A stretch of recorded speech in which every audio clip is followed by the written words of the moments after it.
I never walk through the nature reserve after dark. Everyone in town knows you shouldn't.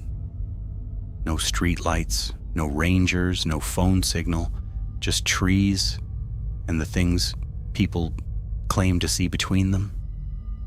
But last Tuesday, I took a wrong turn coming home from work. The sun dropped behind the ridge faster than I expected, and by the time I reached the entrance trail, the whole forest looked like a single wall of black. My phone battery was almost dead. I didn't have enough charge for a flashlight, so I decided to risk it.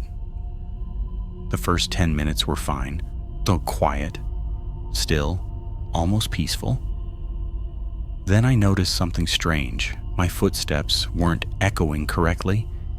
It sounded like someone else was stepping a split second after me. Not perfectly copying me, almost trying to. I stopped walking. The second set of footsteps stopped too. I turned around. Nothing. Just fog drifting between the trees. I told myself I was imagining things and kept moving. The trail curved left, leading toward the only street lamp in the entire park. A single rusted pole with a dim yellow bulb that never fully went out. As I got closer, I saw a shape standing underneath it. A person, small, thin, completely still.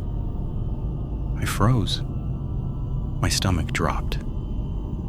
I tried to make sense of what I was seeing, but the light was weak and the fog kept shifting in front of the figure.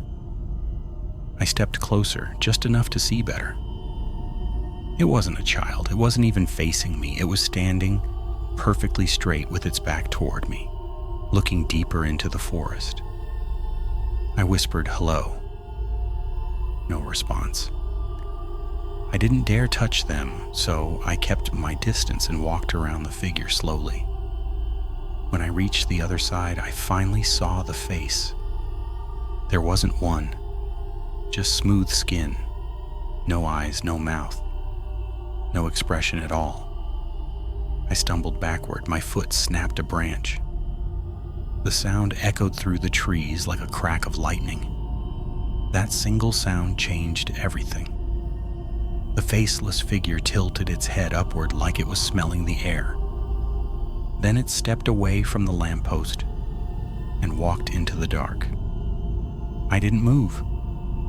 Not until the shadows swallowed it completely. I felt sick. I wanted to run back the way I came, but the forest felt alive now, aware, watching. I told myself to stay calm and continue forward. If I reached the exit, I could call the police, or someone, anyone. But as soon as I left the circle of lamplight, I saw 2 more figures ahead on the path, both facing me. Both standing perfectly still, and both much taller than the first one. I backed up until my shoulder hit the lamppost. My breathing turned sharp and uneven. When I blinked, the 2 figures were closer. I blinked again. They were even closer. I stopped blinking. The air felt electric. The fog grew heavier around my legs, like something was pulling it in. Then I heard movement behind me. Slow footsteps coming from the direction of the first figure. I was boxed in. 3 figures, 1 in front, 2 behind. I wanted to scream, but nothing came out. Then something strange happened. The figures stopped moving. All 3 turned their heads toward the same point in the forest. A deep tone rumbled through the ground. Not a voice, not an animal, something older, like the earth itself was groaning. The 3 figures stepped off the path and disappeared into the trees. I didn't wait to find out why. I ran, harder than I've ever run before. Branches tore at my arms, my lungs burned, my legs shook. But I didn't stop until I saw the glow of the parking lot ahead. I collapsed on the gravel, shaking, gasping for air. I thought I'd escaped. Until I noticed something on the ground beside me, a footprint, long, thin, deeply pressed into the dirt, still warm. Something had followed me out of the forest.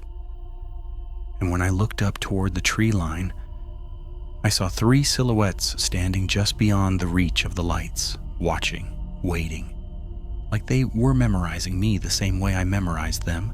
I don't walk through the forest anymore. I don't go near it, not even during the day. Because now I understand something the town tries to hide. Those figures aren't lost people. They aren't animals. They aren't spirits. They are sentinels.